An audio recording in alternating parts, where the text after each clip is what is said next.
ter a honra de fazer um passe para o nosso querido Tetrazinho. Zinho, eu estava pensando o seguinte aqui, o Vanderlei saiu há pouco tempo. O Andrei, o Cebola, dirigiu o time em 4 partidas.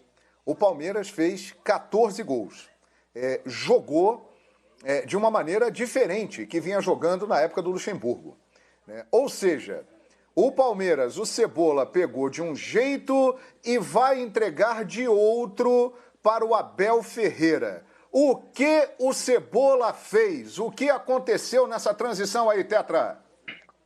Bom, João, eu acompanhei atentamente essa entrevista coletiva do Andrei e gostei muito do que eu ouvi dele. Um cara muito coerente, com os pés no chão, sabedor, conhecedor do seu potencial, do seu trabalho, né? E até certo ponto bem humilde, né?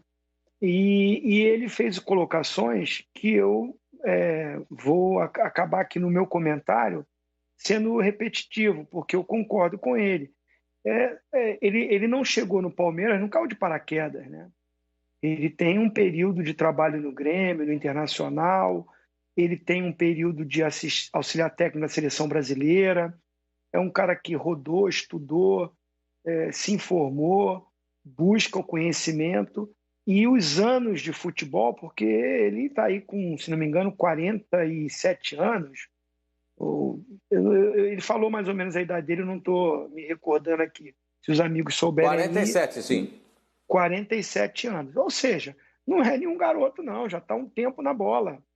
E aí ele falou: olha, eu não vou ficar aqui, essa coisa do cebolismo. Foram 3 bons jogos, porque ele perdeu o jogo contra o Fortaleza. Aí fez um jogo muito bom, se não me engano, contra o Tigres, né? Que é um time da segunda divisão. Aí depois ele pegou o Atlético Goianiense, foi sob o comando dele também. Já é um time que é difícil jogar contra o Atlético Goianiense lá em Goiás, apesar que o momento não é o mesmo momento que algumas equipes sofreram para ganhar, ou como o próprio Flamengo, o time aí mais badalado, perdeu de 3-0. É um outro momento do Atlético Goianiense. Aí ele vai para confrontos, que aí sim tem que ser elogiado o trabalho, né? A manutenção do trabalho.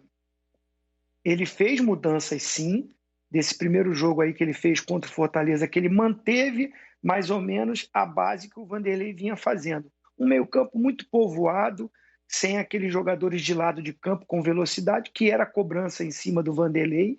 E, assim, cada treinador assim, tem o seu jeito de trabalhar, enxergar e ver a conduta de cada atleta, mas o Vanderlei priorizou Ramires, priorizou Felipe Melo na zaga, o Patrick de Paula já não rendia o mesmo futebol.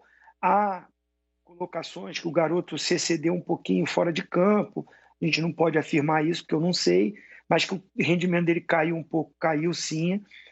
Enfim, várias situações que o Vanderlei estava mantendo. E aí o Andrei, quando ele está num clube, está trabalhando, está acompanhando, está vendo o que está acontecendo, não sei se ele tinha essa abertura para dar opinião para o Vanderlei, mas é a função do auxiliar técnico.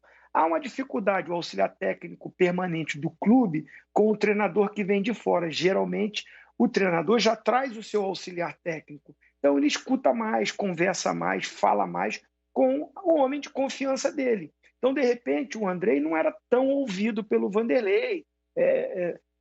Pode ser que isso acontecia. Mas o Andrei está ali de fora, mais dentro, né? Porque ele está no dia a dia do treino. Está de fora porque ele não está dando muita opinião, não é ele que está falando muito, dando uns toques para que o treinador tome uma decisão melhor.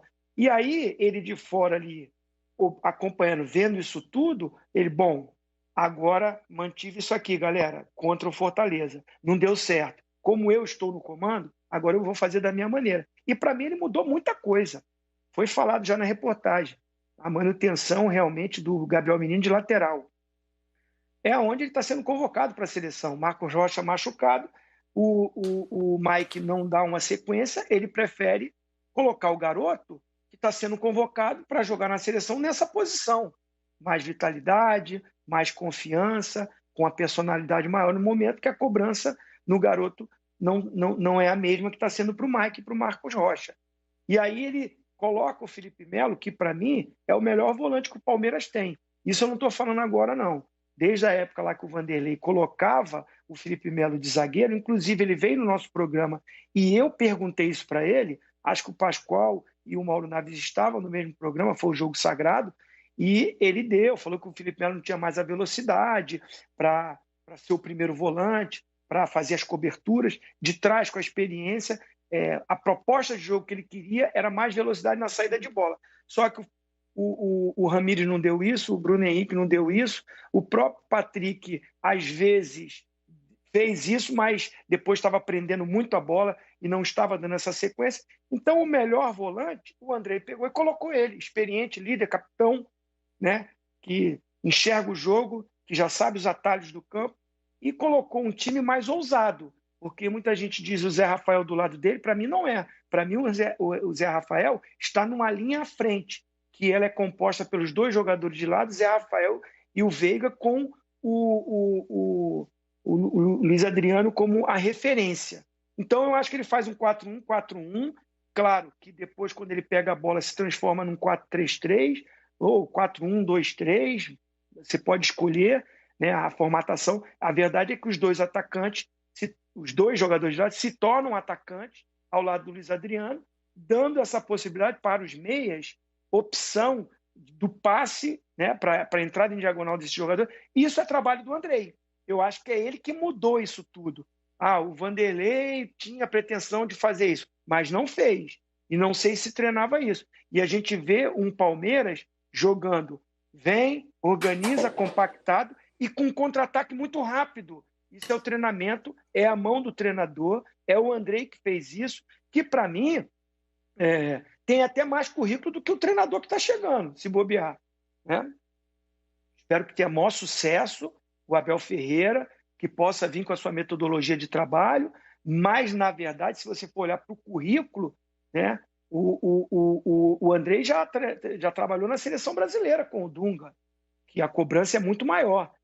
Então, já trabalhou no Grêmio, no Internacional, está no Palmeiras já há 3 anos, e o Abel trabalhou no Braga e no PAOK esse pouco tempo que está. Então, assim, currículo por currículo, experiência por experiência, está ali, ó, como diz o Pascoal, taco a taco. Agora, é claro que vem com a grife de treinador português, vem de fora, vem com todo o estudo, né? Um treinador europeu, ótimo. Agora, para mim, um conselho, se eu pudesse dar para o Abel Ferreira, é ele aproveitar mais o Andrei. Se o Vanderlei não aproveitou, que ele, mesmo com a comissão técnica que ele trouxe, aproveite mais o Andrei, escute mais o Andrei, dê mais oportunidades até para o Andrei dar treinamento, ajudar na formatação do treino, dar o choque, porque ele conhece mais o elenco do que o Abel. Então, assim, seria muito bom que o Abel Ferreira tivesse a humildade, como o Andrei está tendo, né, de colocar tudo à disposição dele, entrega um ambiente maravilhoso para ele, e se ele tiver essa visão de aproveitar o trabalho do Andrei, com o Andrei bem agregado à comissão técnica dele, ele pode ter um sucesso até mais rápido. Muito bem. Ô Pascoal, uma coisa é certa, né? Desde que o Palmeiras iniciou a busca por treinador, e aí ficou algumas semanas nessa situação, o Abel Ferreira vai pegar um Palmeiras de uma forma diferente, né? E de alguma maneira as pessoas estão colocando o seguinte: se ele tivesse chegado antes, ele pegaria um Palmeiras que estava mal. Agora ele chega e está pegando um Palmeiras que começa a jogar um bom futebol, Pascoal. Eu também penso dessa forma, porque a gente tem que elogiar o trabalho do Andrei, né? Ele conseguiu dar essa velocidade, ele conseguiu ter a inteligência de colocar alguns jogadores na posição. O Felipe Melo não pode ser primeiro volante porque ele não tem velocidade na cobertura. Mas ele não precisa fazer cobertura toda hora. Se você tem dois jogadores de ponta que voltam acompanhando os laterais, você não precisa de toda hora cobertura. Ele tem que fazer a cabeça de área. Ou o terceiro zagueiro, que é uma coisa que ele faz muito bem. Se você pegar mais ou menos, vamos somar por base, o time do PAOK que desclassificou o Benfica, né?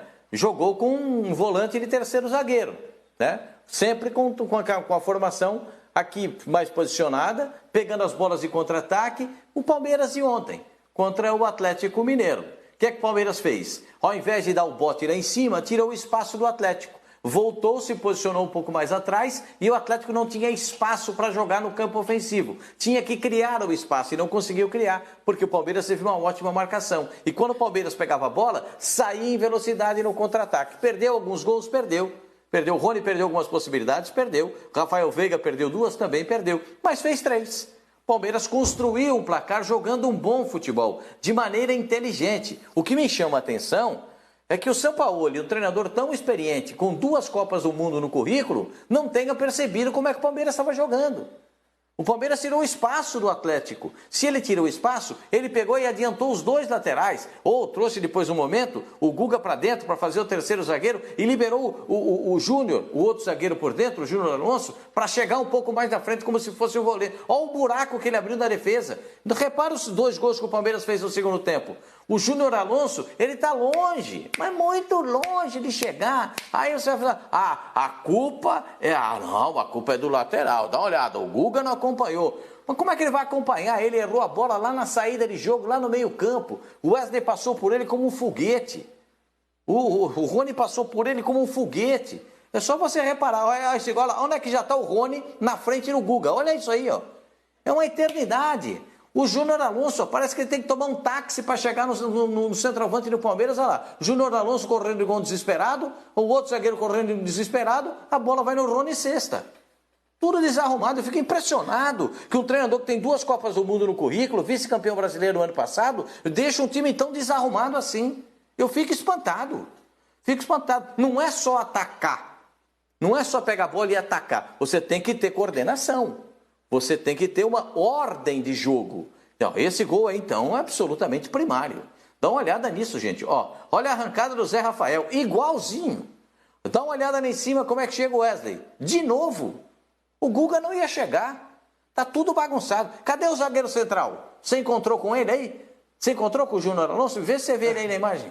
Procura aí o zagueiro central. Como é que pode o time ser tão desorganizado com um treinador com 2 Copas do Mundo? Isso me chamou muito a atenção. Agora, o Palmeiras jogou um bolão.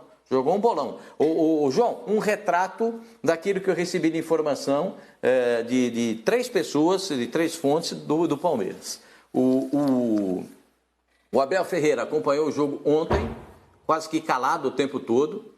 Terminou o jogo, foi no vestiário, cumprimentou os jogadores, ele, na hora dos gols do Palmeiras, ele ficou muito feliz e tal, cumprimentou a rapaziada, mas acompanhou o jogo quase que calado.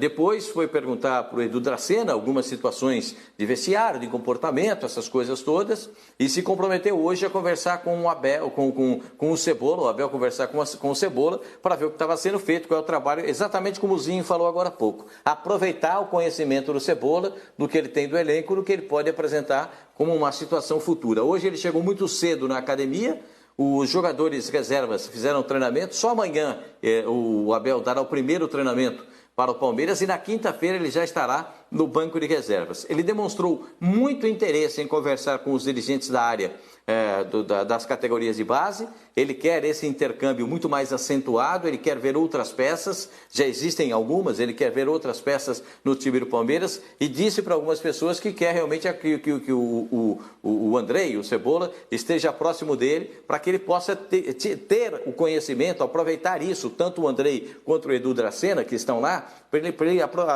ter o mais rapidamente todas as informações, absorver tudo isso e apresentar uma situação de jogo. Mas o Palmeiras já tem um estilo de jogo muito próximo do que ele gosta. Talvez ele mexa um pouquinho aqui com o passar do tempo. Tanto é que eu disse na abertura, se ele for inteligente, não fica mexendo doce. Você já fez doce, João? Você sabe como é que faz doce, João? Se você fica ali mexendo doce, mexendo doce... Eu gosto. Pô, tem uma hora que dá liga o doce.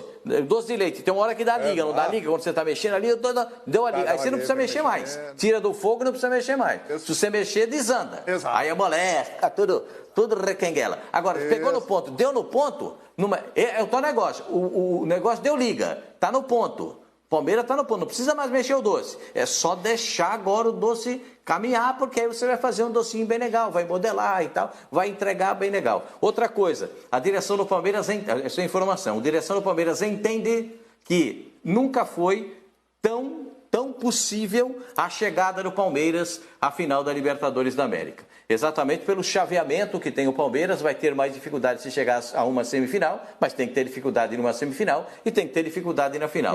Então a chegada do Abel... Oi? Desculpa. Não, tô concordando. Fala aí, fala mais, Pascoal. Me ajuda aí, dá essa notícia aí, me ajuda.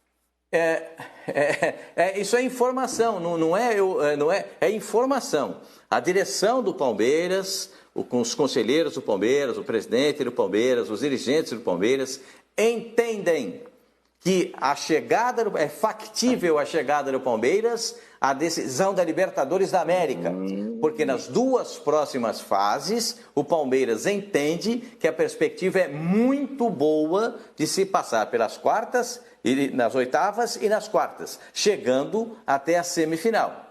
Claro que vai ter dificuldade na semifinal, é normal, e dificuldade na final. Então o Palmeiras entende isso e está apostando no Abel para que isso aconteça, para que o Palmeiras volte a disputar uma final de Libertadores da América. Não é achismo, é informação. Muito bem. O que foi, Zinho, que você ficou aí oriçado? Não, porque aqui no programa, não sei se foi aqui no Expediente ou se foi no AUP. Me ajuda aí, Mauro, presidente, que a gente sempre está junto lá no AUP. Eu não sei se foi lá. Foi no AUP que você falou, Zinho. Foi no AUP. Falou no AUP. Aí eu falei, olha, o Abel... O Palmeiras, o Abel, tem obrigação de chegar, no mínimo, na semifinal da Libertadores. Aí, esses poetas da internet, né? Esse pessoal assim, mal educado, começa a me xingar. Pô, já tá botando pressão no treinador, nem chegou, tá botando pressão. No treinador do Flamengo você não botou pressão. Se tivesse a tabela que o Palmeiras tem, eu falaria a mesma coisa. A tabela, Palmeiras não tem nada a ver com isso. Que bom para o Palmeiras, que ótimo. Isso não quer dizer que já está, mas que o Palmeiras, pelos adversários que tem pela frente, até chegar na semifinal, que pode ser o River Plate, caso passe também, né? O Palmeiras, no mínimo, tem um caminho mais suave, se é que pode-se falar isso no futebol. Mas se você olhar para Delfim, para Jorge Wilstermann, para o Libertad, o Palmeiras não é muito superior? Não é muito superior? Sem dúvida. Mas muito superior. E no momento como o André entrega o time para o Abel, é uma obrigação sim chegar no mínimo. Tanto é que o Pascoal, muito obrigado, Pascoal, traz a informação que a diretoria do Palmeiras, a direção, pensa dessa forma também. É verdade. O Palmeiras realmente, na teoria, tem um caminho muito interessante para ir longe na Libertadores da América, né? Vamos aguardar aí, o time vem no momento de ascensão. Leandro Quesada, o Pascoal acabou de falar aqui, até me deu fiquei até com água na boca aqui, Pascoal, mexendo lá no docinho e tal, para dar o ponto no doce. E aí o Pascoal falou assim, Quesada, não precisa mexer em mais nada no doce. O doce está no ponto. O Abel Ferreira tem que manter esse ponto. Está no ponto, Quesada? Ou tem que mexer em alguma coisa nesse ponto do doce do Verdão aí, hein? Que está começando a ficar saboroso, hein, Quesada? João, foram 5 sabores, né? O primeiro amargo com a derrota para o Fortaleza e essas 4 vitórias seguidas aí que a gente está discutindo nesse momento. Acho pouco para avaliar um trabalho, tá? Seja para o lado ruim ou seja para o lado bom. Mas o que o Andrei fez nesses 5 jogos, e a nossa avaliação só pode ser essa, foi um trabalho muito bom. Ele vai entregar algo melhor do que recebera do Luxemburgo. Agora, eu estou aqui pensando, enquanto você me perguntava, eu sou rápido para pensar, não é? Você estava me perguntando, eu já estava pensando. Eu não conheço nenhum time em que o técnico assuma e que ele faça igual o anterior. Não conheço. Não conheço. Na história do futebol, não conheço nada. Vai mudar o posicionamento, vai mudar alguma coisa, vai mudar alguma peça. Não acho que será a mesma coisa, João. Sinceramente, não acho. O que, eu não sei. Vamos esperar para a gente ter aí a noção exata, para não falar nenhuma bobeira aqui. Mas eu não acho que será a mesma coisa. Porque o técnico que vem, ele tem os seus pensamentos, tem as suas ideias. Pode ser até que tenha um pensamento de jogo parecido com o do Andrei. Mas é óbvio que o Abel vai querer fazer do jeito dele. Se não for no primeiro, no segundo, no terceiro jogos, lá para o quarto, quinto, sexto jogos, alguma coisa com a cara do Abel a gente vai ver. Agora, chega pressionado porque, primeiro, é o Palmeiras, é um clube que pressiona muito o treinador, a torcida é fanática, a torcida não aceita derrota nem do time B para o time A em treino, então você imagina como é que vai ser a coisa. E chega cobrado, imensamente cobrado, porque o time vem de uma sequência de 4 resultados positivos. Vamos lá, vamos imaginar que ele tropece no próximo e tropece no outro. O que não será nenhuma novidade, né? Ele está chegando agora. Você tem a certeza que a turma do amendoim virtual, acho que é o Pascoal que fala isso, é o Quartarolo, a turma do amendoim virtual vai pegar no pé do Abel. Vai falar, pô, mas a gente tinha vencido os últimos 4, como é que você tropeça nesses últimos 2 aqui? Então, vai ter isso, é natural que vá ter isso. Agora, até ele conhecer esse elenco, João, vai demorar um pouquinho, vai demorar um pouco, não é assim da noite para o dia. E eu acho que ele tem que usar muito o Andrei. Ele traz um assistente, mas se eu fosse o Abel, conversaria com o Gagliotti. Eu não sei como é que vai ficar essa estrutura, essa composição, mas eu traria o Andrei para trabalhar comigo, se eu fosse o português. Andrei, fica comigo aqui. Aqui tem o outro assistente que eu trouxe lá da Grécia comigo, também português. Falamos português, então a comunicação vai ser fácil. Vamos fechar aqui para fazer o melhor para o Palmeiras. Foi algo que faltou, por exemplo, em alguns outros times, né? Quando o interino está lá, que é da base, aí acaba voltando para a base, em vez de ficar no time principal, trocando informações com o técnico de fato. Olha, João, vamos esperar, vamos esperar. Eu não quero antecipar nada aqui, eu acho que foi uma reação de momento. O Palmeiras precisa mostrar mais para brigar pelo título do Campeonato Brasileiro. Na Copa do Brasil vai passar pelo Bragantino, né? Esse placar já está construído, então vai ser uma estreia, na minha visão, muito tranquila para o Abel Ferreira. E temos a Libertadores da América, né? Poxa, que bacana que os conselheiros do Palmeiras entendem de futebol e estão conseguindo enxergar que o Palmeiras, né, apesar de todas as dificuldades, tem que ao menos chegar à semifinal contra o River Plate. E aí, né, Pascoal, quando chegar lá contra o River Plate é bom combinar com os russos, no caso com os argentinos, né? Para ver se o Palmeiras consegue chegar à grande final da Libertadores da América. Porque do outro lado vai ter o River Plate. E aí o sarrafo é diferente, né? Aí o patamar é outro.